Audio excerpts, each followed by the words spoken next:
शमीर असां arts council of Pakistan लाड़काणे पारां नाले वारे मज़ामती शाइर साईं ज़ख़्मी चांडे जी 17वीं सालियानी यादि जे हवाले सां प्रोग्राम मुनक़िद करे रहिया आहियूं। अवां पाण शाइर आहियो, अवां साईं ज़ख़्मी चांडे खे बहैसियत शाइर जे कीअं ॾिठो?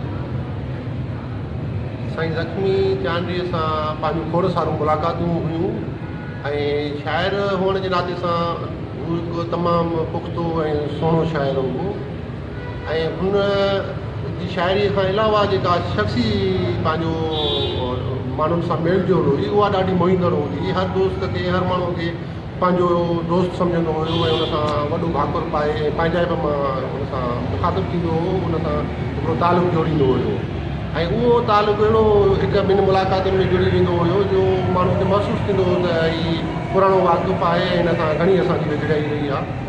सो ईअं ई ज़ख़्मी हिकिड़ो मिलन साज़ शख़्सियत जो मालिक हुयो। शाइरीअ में बि हू वॾो पुख़्तो शाइर हुयो ऐं हुनजी शाइरीअ में मोहबत जो मौज़ू हुजे या सिंध धरती जो मौज़ू हुजे, उनखे हुन ॾाढे पुख़्ते नमूने सां बयानु कयो ऐं शाइरीअ में ख़ासि करे हुन जेके सिंध जे हवाले सां पंहिंजा मौज़ू चूंडिया उहे ॾाढो मादी चवंदुसि उहो हिकिड़ो बेबाक क़िस्म जो शाइर हुओ।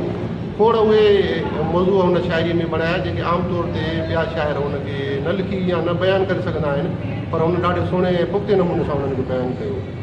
ऐं मोहबत जे हवाले सां बि जेका हुनजी शाइरी या कलाम असां किताबनि में पढ़िया या फनकारनि जी मार्फत जेके ॿुधण में आया, उन में पिणु खोड़ सारी एॾी मिठास ऐं हिकिड़ो असराइतो कलाम असांखे मिलियो जो उहो असांजी दिलि में पंहिंजो हिकिड़ो अलॻि सां ॼणो मक़ाम ठाहे ऐं पंहिंजो मौजूदु रहियो।